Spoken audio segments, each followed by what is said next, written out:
Welcome friends. तो मैं आपको एक आम बोलचाल की भाषा में जो एक टर्म यूज होता है, मुहावरा यूज होता है, मैं उसके बारे में आज समझाना चाहता हूँ। 99 का चक्कर। शायद अपने बोलचाल की भाषा में अपने गांव में आस पड़ोस में सुने होंगे कि अरे उसका छोड़ो, तो 99 के चक्कर में पड़ा हुआ है।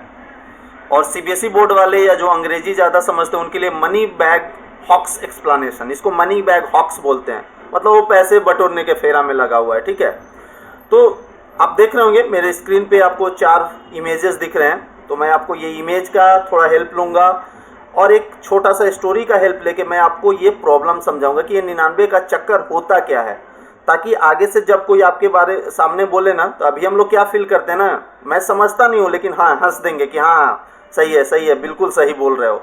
तो आप आगे से उस चीज़ को समझ भी पाएंगे। इसके लिए मैं आपको 99 का चक्कर होता क्या वो समझाता हूँ। 99 का चक्कर वास्तव में एक प्रॉब्लम है जो कि होना नहीं चाहिए। तो चूंकि ये प्रॉब्लम है तो उसका सॉल्यूशन भी होगा, समाधान भी होना चाहिए। तो मैं उस सॉल्यूशन और समाधान के बारे में भी बताऊंगा। आप देखे होंगे अपने आसपास के लोगों के बारे में, कुछ लोग ऐसे हैं जिनके पास सब कुछ है फिर भी वो बहुत दुखी हैं और वो खुश नहीं है। और कुछ ऐसे लोग भी देखे होंगे जिनके पास एक नॉर्मल फैमिली है, ज़रूरत की कुछ चीज़ें हैं, कुछ नहीं भी हैं, फिर भी वो फैमिली अच्छी है, खुशी खुशी अपनी ज़िंदगी जी रही है। तो मैं इसको लेके चलता हूँ और इसके लिए आपको एक छोटा सा स्टोरी के थ्रू मैं आपको एक्सप्लेन करूँगा। तो चलिए मैं बताता हूँ। एक गांव था, उस गांव में बहुत लोग रहते थे और इस स्टोरी के लिए मैं 2 लोगों का नाम लेके काल्पनिक नाम लूँगा। एक फॉर एग्जांपल राम और दूसरा श्याम। ठीक है, राम जो था एक गरीब परिवार था, एक एवरेज परिवार था, बट वो बहुत खुशी खुशी ज़िंदगी जी रहा था। जो भी पैसे आते थे उसे खाता पीता, अपने बच्चे को स्कूल भेजता और कुछ पैसे बच जाते तो उसको बचा के रखता, कभी गलत समय के लिए उपयोग करने के लिए। और उसका एक पड़ोसी था श्याम। श्याम बहुत अमीर था, उसके पास अच्छी घर थी, गाड़ी थी, फिर भी वो बहुत चिंतित रहता था, परेशान रहता था। कारण उसका ये था कि घनश्याम या श्याम जो बोलूं, उसकी बीवी जो थी वो बहुत डिमांडिंग थी। उसकी इच्छाएं कभी पूरी नहीं होती थी। वो हमेशा एक घर है तो और एक घर चाहिए, एक गाड़ी है तो 2 और गाड़ी चाहिए, सोने की सिकड़ी जो है वो एक भर की है तो 3 भर की करानी है, हाथ में जो गोल्डन ब्रासलेट जो पहनती है जो एक भर का है तो उसको 5 भर का करना है। ऐसे करके उसके मांगे होती रहती थी।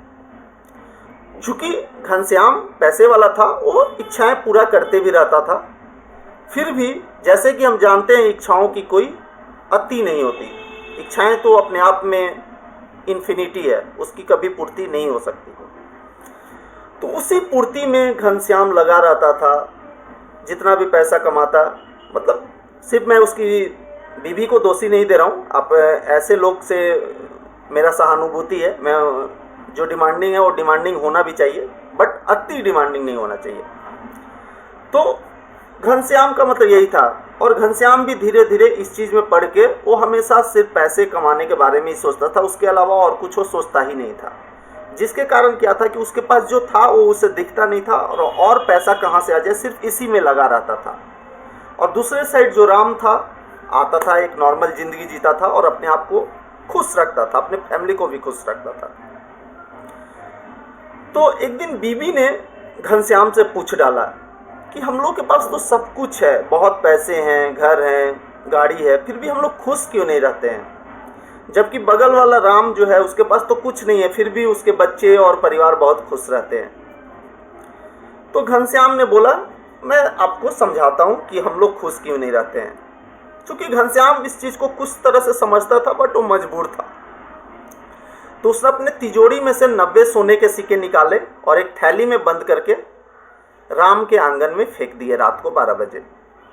अगला दिन जब राम सुबह उठता है तो वो देखता है उसके आंगन में एक थैली है। थैली को खोलता है तो वो बहुत खुश होता है कि अरे 90 सोने के सिक्के। उसको गिनने के बाद पता चलता है 90 सोने के सिक्के, तो अपनी बीवी को बताता है और बहुत खुश होता है। फिर उसकी बीवी बोलती है कि राम जी, ये 90 सिक्के हैं ना, इसको हम लोग 100 कर लेते हैं ताकि अच्छा रहेगा। 100 एक अच्छा नंबर है तो सेंचुरी हो जाएगी। और 100 करके हम लोग इसको तिजोरी में रख देंगे। राम को ये अच्छी बात लगी और राम उस दिन से 90 सिक्कों को 100 करने में लग गया। दिन रात मेहनत करता, जो काम पहले नहीं करता था वो भी करने लगा, जो चिंता नहीं करता था, खुशी खुशी रहता था, वो सब उसके दिमाग से अब चला गया। अब वो सिर्फ सिक्कों को बढ़ाने में लगा रहा। किसी तरह 2-3 साल बीते परेशानी में और वो 90 सिक्कों को 99 सिक्का कर लिया। फिर 2 साल 3 साल बीते बट वो 99 से 100 नहीं कर पा रहा था। तो इसी तरह वो बहुत परेशान रहने लगा क्योंकि वो 99 के चक्कर में पड़ चुका था। करनी थी उसे 100 लेकिन चक्कर 99 का था। और इधर जो श्याम था वो अपनी बीवी को बोला कि देखो देखो राम को, अब वो भी परेशान है। और उसने समझाया कि जो लोग भी अति महत्वाकांक्षी हो जाएं या कुछ ऐसी चीज़ के पीछे पड़ जाएं जिसकी वास्तविक जीवन में सच में कोई वैल्यू ना हो। फॉर एग्जांपल राम, वो उसका पर्पस क्या था? 100 सिक्के करके तिजोरी में बंद कर देना है। भाई तिजोरी में बंद करके करोगे क्या? एक दिन तो सबको चले जाना है यहाँ से। तो वो चीज़ उसे परेशान कर दिया, उसकी 10 साल की ज़िंदगी खराब कर दी। वो सिर्फ 100 सिक्के करने में लगा रहा और बाकी सब कुछ वो भूल चुका था। तो आप ये 99 का चक्कर शायद आप समझ गए होंगे। अब मैं इस चीज़ को एक और समझा देना चाहता हूँ कि जो लोग ये कहानी को सुन रहे हैं, आप ये मत समझना कि मैं ये नहीं बोल रहा हूँ कि आप महत्वाकांक्षी ना हो। आप महत्वाकांक्षी हो, आप आगे बढ़ने के बारे में सोचे, उसके लिए प्रयास भी करें और आगे बढ़ना भी चाहिए। पैसे कमाना चाहिए, धन कमाना चाहिए, मैं ये नहीं बोल रहा हूँ कि नहीं करना है। लेकिन सिर्फ धन कमाना है, सिर्फ पैसे कमाना है, वो आपके दिमाग में नहीं रहना चाहिए, क्योंकि वो जैसे ही आया तो आपकी बाकी चीज़ें आपको दिखेगी नहीं और आप सिर्फ धन के पीछे भागोगे और आप परेशानी के अलावा और कुछ आपके घर में नहीं आ सकती। धन आ भी जाए, साथ साथ उससे ज़्यादा परेशानी आएगी। और ये 99 का चक्कर और क्या है, अगर आप समझो तो इसको और एग्जाम्पल ले सकते हैं। जैसे क्रिकेट में आप देखते होंगे कि किसी प्लेयर ने 90 रन 45 गेंदे में बना लिए और 100 रन उसको बनाने के लिए 80 गेंदे लग गए, मतलब उसको और 35 गेंदे लग गए 10 रन बनाने के लिए। तो ये भी क्यों हुआ? क्योंकि उसका टारगेट अब 100 बनाना हो गया और वो 100 तो बना लिया, ठीक है, और बहुत बार उसी में वो आउट भी हो जाते हैं 99 के चक्कर में। तो आप सुर्खियों में देखते होंगे न्यूज़ में, सचिन तेंदुलकर 99 पे आउट हुए, ये बैट्समैन 99 पे आउट हुआ और सो ऑन। और आप इसका रिजल्ट भी बहुत बार देखे होंगे कि किसी प्लेयर की सेंचुरी लगी और वो 10 रन बनाने में जो 35 गेंदे ज़्यादा खाया, जो कि 10 रन बनाने के लिए 5-6 गेंदे लगने चाहिए थे, तो उसकी सेंचुरी तो बन गई बट पूरा टीम हार जाती है। तो आप यहाँ भी देखिए, उसका पर्सनल गेन थोड़ी सी हुई बट ओवरऑल गेन तो कुछ हुआ नहीं। तो उसी तरह आईटी सेक्टर को आप अगर एग्जांपल लेंगे तो बहुत लोग ऐसे हैं जिनको लाइफ टाइम ए बैंड ही चाहिए, उसके पीछे अपना 99 का चक्कर, ये भी हम बोलेंगे, तो उसी के पीछे पड़े हुए हैं। कुछ लोग नौकरी में देखते हैं उनको हमेशा हर साल कुछ ना कुछ प्रमोशन चाहिए, वृद्धि चाहिए, तो उसमें लगे हुए हैं। तो कोई भी आप एक चीज़ के बारे में सोचकर सिर्फ कोई भी एक्शन ले रहे हो ना, वही 99 का चक्कर है। अब इससे बाहर निकलना है तो क्या करें? तो बाहर निकलने का बहुत आसान तरीका है कि आपके पास क्या है उसके बारे में सोचिए। आप अच्छे हो, आपकी घर है, आपकी अच्छी फैमिली है, यू आर लकी, आप उसके बारे में सोच के आप जिंदगी जीजिए। और क्या चाहिए आप उसके लिए प्रयास करते रहिए, लेकिन सिर्फ क्या चाहिए उसके बारे में मत सोचिए।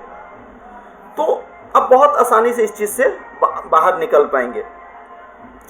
दूसरा चीज़ है कि आपके पास जो पैसे हैं अपने उपयोग के लिए उसको उपयोग कीजिए। पैसे रखने से कुछ नहीं होंगे, तो आप निकालते रहिए, यूज कीजिए, बढ़ाते रहिए। आप ऐसा सिर्फ बटोरने का मेंटेलिटी लेकर आगे मत बढ़िए, नहीं तो आप बहुत परेशान रहेंगे। तो ये एक मेरा छोटा सा स्टोरी था और जो हम किस्सा सुनते हैं 99 का चक्कर, ये समझाने का एक तरीका था। उम्मीद करता हूँ आपको अच्छा लगा होगा। तो इस वीडियो को आप आगे बढ़ाइए, अपने दोस्तों को भी ये जानने का मौका दीजिए कि 99 का चक्कर जो हमारी भाषा में सुनते हैं ये होता क्या है। तो धन्यवाद, ये मेरी वीडियो थी। आपको मैं रिक्वेस्ट करूँगा आप लाइक कीजिए, सब्सक्राइब कीजिए और दोस्तों को भी जानने का मौका दीजिए। धन्यवाद दोस्तों, जय हिंद, धन्यवाद।